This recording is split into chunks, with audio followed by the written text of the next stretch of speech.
Hello, नमस्कार सभी मेरे प्यारे बच्चों को और जय हिंद। देखो आज हम लोग वर्ड बुक का पार्ट 3 पढ़ेंगे। पार्ट 3 में क्या है कि आज हम लोग जानेंगे कि ट्रांसिटिव वर्ब क्या होती हैं, इंट्रांसिटिव वर्ब क्या होती हैं और डाइट्रांसिटिव क्या होती हैं। ठीक है, तो देखो ये जैसे कि पार्ट 3 है तो इसके पार्ट 2 ऑलरेडी मैं पढ़ा चुका हूँ। तो जैसा कि मैं हमेशा अपने वीडियोस में ये बात बोलता हूँ आप लोगों को कि अगर आप लोगों ने इसके पहले के 2 पार्ट नहीं देखे हैं तो उसको ज़रूर देखें। ठीक है, पार्ट 1 पार्ट 2। इसके अलावा जो इंग्लिश की जो शुरुआत हुई थी, जैसा कि मैंने आपको बताया कि हमें फंडामेंटल्स जानना बहुत ज़रूरी होते हैं, इंग्लिश के फंडामेंटल्स। ठीक है, तो फंडामेंटल्स का भी वीडियो पड़ा हुआ, आप इसको जाकर के देखिए। जहाँ पर क्योंकि देखिए ऐसा है, ये सारी बातें जानना इसलिए बेटा ज़रूरी है क्योंकि इंग्लिश जो लैंग्वेज है ना, इसको आप बेसिक्स से ही पढ़ के सीख सकते हैं। तो आपके बेसिक्स ज़रूर स्ट्रांग होने चाहिए, मैं हमेशा से बताता हूँ। अब देखिए हम लोग वर्ब के पार्ट 3, पार्ट 4, पार्ट 5 में हम लोग जब पहुँचेंगे तो हम लोग वर्ब के एडवांस कॉन्सेप्ट के बारे में डिस्कस करेंगे। अब एडवांस कॉन्सेप्ट जब भी समझ में आएंगे जब हमारे कुछ फंडामेंटल्स और हमारे पीछे के जो स्टार्टिंग के जो वीडियोस हैं जब आपने पढ़े होंगे, आपने समझे होंगे।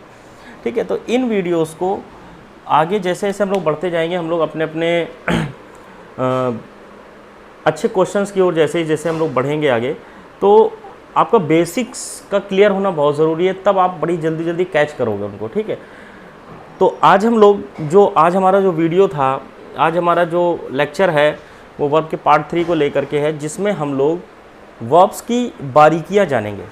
ठीक है, और कैसे वर्ब्स को हम लोग सीखें, जिससे कि अगर आप बुक्स भी अगर पढ़ रहे हैं तो उसको पढ़ने में आपको कितनी ज़्यादा हेल्प मिलेगी, ये इस वीडियो से सब कुछ क्लियर हो जाएगा। ठीक बेटा, तो देखिए, तो आज जो हम लोग वर्ब्स में पढ़ने जा रहे हैं वो हम लोग पढ़ेंगे कि वर्ब्स कैसे फॉर्म करती है। देखो मैं बहुत छोटी छोटी 1-2 पॉइंट्स लिख रहा हूँ। फिर तो देखो पहले तो वर्ब को हम लोग 2 तरह से जानते हैं, फाइनाइट वर्ब और नॉन फाइनाइट वर्ब को हम लोग 2 तरह से जानते हैं, फाइनाइट और नॉन फाइनाइट, जिसे हम लोग हिंदी में सकर्मक क्रिया और हिंदी में अकर्मक क्रिया बोलते हैं। एक चीज़, लेकिन ये तो हिंदी इसका वर्जन हो गया। फिर इसके बाद फाइनाइट वर्ब का अगर हम शॉर्ट तरीके में बताएं तो ये किसी भी सेंटेंस में मेन वर्ब का काम करती हैं, मेन वर्ब का काम करती हैं।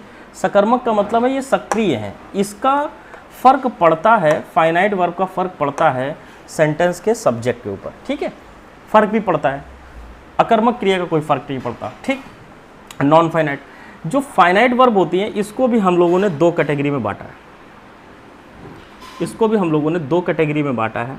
First transitive and second intransitive. अब ऑब्वियस सी बात है कि अगर ये फाइनाइट वर्ब किसी भी सेंटेंस में मेन वर्ब, जितनी भी मेन वर्ब्स होती हैं ना वो सभी होती हैं फाइनाइट वर्ब, लेकिन उन मेन वर्ब में भी 2 कैटेगरी हैं, एक ट्रांजिटिव के रूप में काम करती है, एक इंट्रांजिटिव के रूप में काम करती है। ठीक है, अभी ये भी जानना पड़ेगा कि अगर वो मेन वर्ब है तो वो मेन वर्ब क्या है, ट्रांजिटिव है या इंट्रांजिटिव है, ये जानना पड़ेगा। लेकिन जो नॉन फाइनाइट वर्ब होती है, मतलब कहने का कि मेन वर्ब के बाद अगर सेंटेंस में तुम्हें कोई दूसरी वर्ब लिखी दिख जाती है तो समझ जाना कि वो नॉन फाइनाइट वर्ब होगी। ठीक, तो ट्रांजिटिव वर्ब, तो इनके बारे में जानेंगे। फिर इसके बाद नॉन फाइनाइट वर्ब क्या होती है, तो नॉन फाइनाइट वर्ब के बारे में हम लोग समझते हैं थोड़ा सा। यहाँ पर नॉन फाइनाइट वर्ब जैसे होती हैं आपकी जिरंड, नॉन फाइनाइट वर्ब होती हैं आपकी इन्फिनिटिव, और नॉन फाइनाइट वर्ब होती हैं आपकी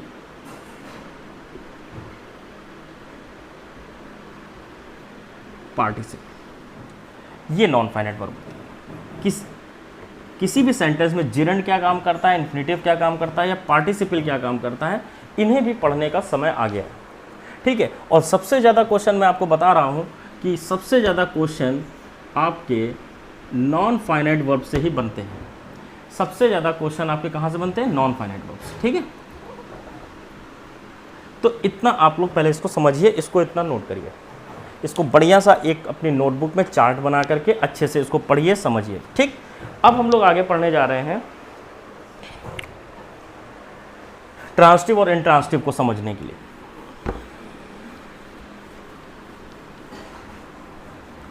तो चलिए देखते हैं ट्रांसिटिव और इंट्रांसिटिव। जैसा कि मैंने कहा कि फाइनाइट वर्ब, तो एक चीज़ पहले तो आप समझिए कि ट्रांसिटिव और इंट्रांसिटिव क्या होते हैं। एक ऐसा वर्ब जो अपने बाद हमेशा ऑब्जेक्ट लेता है, एक ऐसा वर्ब जो अपने बाद हमेशा ऑब्जेक्ट लेता है वो ट्रांसिटिव वर्ब कहलाता है। और एक ऐसा वर्ब जो अपने बाद कॉम्प्लीमेंट ले या ये कह सकते हो कि वो ऑब्जेक्ट की उसको रिक्वायरमेंट नहीं होती है। कॉम्प्लीमेंट जनरली कॉम्प्लीमेंट का मतलब है जनरली हम एडजेक्टिव या फिर एडवर्ब्स की बात कर रहे हैं। वर्ब, ऐसी वर्ब जो अपने बाद डायरेक्टली एडजेक्टिव ले रही है, एडवर्ब ले रही है, वो वर्ब इंट्रांसिटिव है। एक ऐसी वर्ब जो अपने बाद ऑब्जेक्ट ले रही है, ऑब्जेक्ट का मतलब है वो या तो उसके बाद कोई नाउन आया है या उसके बाद कोई प्रोनाउन आया है, तो वो वर्ब कौन सी कहला रही है? Transitive verb. फिर से समझ लो कि ट्रांसिटिव वर्ब अपने बाद हमेशा ऑब्जेक्ट लेती है, हमेशा ऑब्जेक्ट लेगी, ठीक है। और इंट्रांसिटिव वर्ब कभी अपने बाद ऑब्जेक्ट नहीं लेती है, अपने बाद अगर लेगा तो कॉम्प्लीमेंट लेगा, नहीं तो कुछ भी नहीं लेगा वो, ठीक है। और अगर वो कॉम्प्लीमेंट है तो वो या तो एडजेक्टिव का काम कर रहा होगा या तो वो एडवर्ब का काम कर रहा होगा जनरली। तो मेरी बात आप लोगों को समझ में आ गई, ये छोटी सी बात है। अब इस पार्ट को हम लोग एग्जाम्पल्स के थ्रू समझते हैं, ठीक।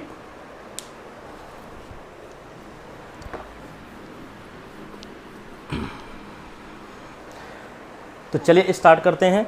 हम ये पहचानते हैं कि कौन सी वर्ब ट्रांसिटिव है और कौन सी इंट्रांसिटिव।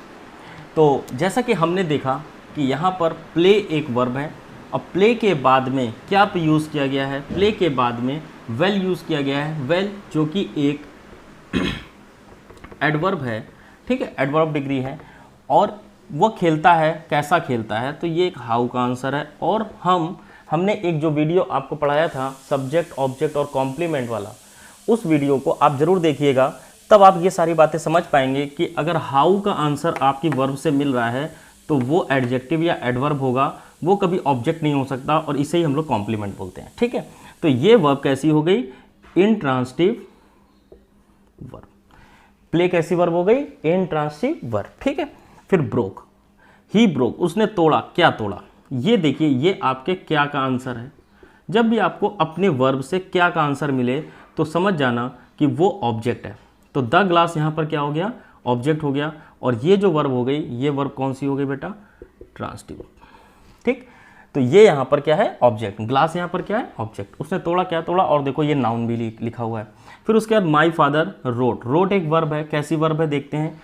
उसने लिखा, क्या लिखा?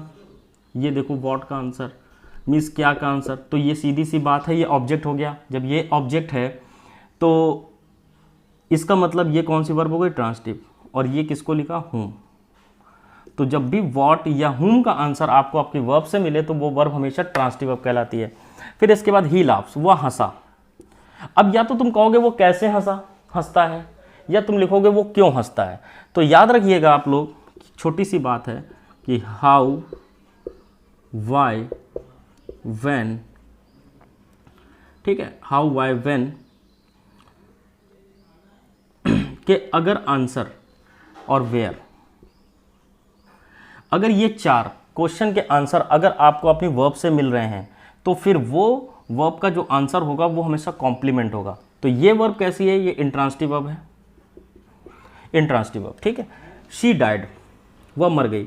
अब ज़्यादा से ज़्यादा आप अगर इस बात को आगे लेके जाना चाहते हो तो आप कैसे लेके जाओगे? या तो कैसे मर गई, या तो कहाँ मर गई, या तो क्यों मर गई, कब मर गई, ठीक है। तो कहने का मतलब ये है कि यहां से कभी भी आपको वॉट या हुम का आंसर नहीं मिलेगा। तो डाई कैसी वर्ब है? Intransitive verb. ठीक, फिर इसके बाद देखिए सीमा बॉट। सीमा ने खरीदा, बॉट मतलब खरीदना, बाय मतलब खरीदना, सेकंड फॉर्म है। सीमा ने खरीदा, क्या खरीदा? अरे भाई कार खरीदा। कार खरीदा, तो ये कार किसका आंसर है? वॉट का आंसर है। जब ये वॉट का आंसर है तो ये ट्रांसिटिव वर्ब हो गई। तो बाय कैसी वर्ब हो गई? ट्रांसिटिव वर्ब हो गई, जो कि अपने बाद क्या लेती है? ऑब्जेक्ट लेती है। आई वॉन्ट, मैं चाहता हूँ, क्या चाहता हूँ? मैं बहुत सारा पैसा चाहता हूँ, मैं बहुत सारा, तो ये भी वॉट का आंसर हो गया। तो ये पूरा क्या हो गया? ऑब्जेक्ट। ये पूरा नाउन कहाँ काम कर रहा है? तो ये भी वर्ब कैसी हो गई? Transitive verb. My son slept, सो गया, मेरा पुत्र सो गया। अब ज़्यादा से ज़्यादा अगर इस बात को आप आगे अगर बढ़ाना चाहते हो तो कैसे बढ़ाओगे? कैसे सो गया, कहाँ सो गया, क्यों सो गया, कब सो गया। तो ये भी अपने बाद हमेशा कॉम्प्लीमेंट लेगा या तो बोलेगा ऑन द बेड। तो बात समझ में आई आपको? तो ये स्लीप वर्ब कैसी हो गई? Intransitive verb. तो मेरे हिसाब से आपको समझ में आ गया होगा कि अगर किसी वर्ब्स के बाद, अगर आपको ऐसा लगता है कि वहाँ से वॉट या हुम का आंसर आपको चाहिए, तो वो हमेशा ऑब्जेक्ट लेगा और वो ट्रांसिटिव वर्ब कहलाएगी। और अगर इन चारों में से कोई एक आंसर मिल रहा है तो वो वर्ब आपकी इंट्रांसिटिव वर्ब कहलाएगी। बोले इतनी बात समझ में आ गई? मैं एक छोटा सा पॉइंट और लिखाऊंगा यहीं पर आपके समझने के लिए, कि जैसे जनरली लोग कहते हैं कि शी डाइड ऑफ कैंसर, फिर इसके बाद she slept on the bed. मान लीजिए दोनों क्वेश्चन लिखे हुए हैं, ठीक है। तो अब जनरली आपको यहाँ ये कंफ्यूज नहीं होना कि डाई वर्ब के बाद देखो आपका यहाँ पर एक नाउन लिखा हुआ है, ठीक है। तो ये मत कंफ्यूज होना कि ये यहाँ पर इसके बाद में नाउन लिखा हुआ है तो ये ट्रांसिटिव हो गई, नहीं। ये जो पूरा जो फंक्शन है ये फ्रेज है, इसे हम लोग फ्रेज बोलते हैं। फ्रेज होती है ग्रुप ऑफ वर्ड्स, मतलब एक से ज़्यादा वर्ड मिल करके जो एक किसी वर्ड को कंप्लीट करते हैं वो फ्रेज कहलाती है, ठीक है। अब देखो फ्रेज के बारे में मैंने पढ़ाया है सब्जेक्ट वर्ब और ऑब्जेक्ट, सब्जेक्ट ऑब्जेक्ट और कॉम्प्लीमेंट वाले वीडियो में मैंने फ्रेज के बारे में बताया है कि फ्रेज आपकी किसी भी सेंटेंस में एडजेक्टिव या एडवर्ब का काम करती है। फ्रेज आपके किसी भी सेंटेंस में एडजेक्टिव या एडवर्ब का काम करती है, या ये कह सकते हैं कि वो एक कॉम्प्लीमेंट बनाती है। तो ऑब्वियस सी बात है कि ये जो पूरा वर्ड है, अब देखो इसको कैसे समझें। अभी तक आपने बहुत अच्छे से समझ लिया कि अगर आपको इजी सेंटेंस मिल जाए कि ही रैन फास्ट, तो फास्ट आपको पता है कि एक एडवर्ब है, आपने तुरंत पहचान लिया। लेकिन ये जो वर्ड्स लिखे हुए हैं इनको कैसे पहचाने? तो इसके लिए देखो यही है कि वह मर गया, वह मर गई, कहाँ मर गई, तो कहाँ का तो आंसर है नहीं, कैसे मर गई, ठीक है। तो वो कैंसर से मर गई, तो देखो ये हाउ का आंसर है। तो हाउ का आंसर जैसा कि मैंने कहा कि एडवर्ब। तो आप याद रखिएगा, जो नोट करने वाली बात है बच्चा, कि किसी भी प्रेपोजिशन के बाद आता है ऑब्जेक्ट, किसी भी प्रेपोजिशन के बाद आता है ऑब्जेक्ट, और ये हमेशा बनाता है फ्रेज। और फ्रेज बनने के बाद जो ये आंसर देता है वो या तो एडजेक्टिव का आंसर देता है या तो एडवर्ब का आंसर देता है। तो ये यहाँ पर या तो एडजेक्टिव का काम कर रहा होगा या तो एडवर्ब का, लेकिन चूंकि ये वर्ब के लिए आया हुआ है इसलिए वर्ब की विशेषता बताने का काम करता है एडवर्ब, इसलिए बेटा ये यहाँ पर क्या हो गया? एडवर्ब। एडवर्ब ऑफ फ्रेज इसको बोलेंगे, ठीक है। तो ये जो नाउन है, ये जो ऑब्जेक्ट है, ये इस प्रेपोजिशन का ऑब्जेक्ट है, ना कि इस वर्ब का। वर्ब का ऑब्जेक्ट अगर मिल रहा है तो वो ट्रांसिटिव वर्ब होगी, प्रेपोजिशन का ऑब्जेक्ट मिल रहा है तो उससे इससे कोई फर्क नहीं पड़ेगा। वह सो गई, कहाँ सो गई? देखिए ये वेयर का आंसर हो गया। कहाँ? वो एक जगह के बारे में बता रहा है, तो ये भी एक एडवर्ब ऑफ फ्रेज हो गई, ठीक है। और ये भी एक, देखिए ये दोनों वर्ब कौन से हो गए? Intransitive verb. और ये एडवर्ब ऑफ फ्रेज है जो कि वेयर का आंसर दे रहा है, ये एडवर्ब ऑफ फ्रेज है जो कि एक हाउ का आंसर दे रहा है। तो इतनी बात आपको समझ में आई। तो इस तरह के वर्ड्स को पहचानना आसान होता है, लेकिन यहाँ पर ऐसे वर्ड्स को पहचानने के लिए आपको ये सारी छोटी छोटी बातों का पता होना बहुत ज़रूरी है, ठीक है। तो मेरे हिसाब से आप ट्रांसिटिव और इंट्रांसिटिव बहुत अच्छे से समझ गए होंगे, और नेक्स्ट वीडियो में हम इनको और आगे कंटिन्यू करेंगे कि कैसे नॉन फाइनाइट वर्ब काम करती है, कैसे जिरंट, कैसे पार्टिसिपल काम करते हैं। तो आज के लिए इतना ही। जय हिंद, जय भारत।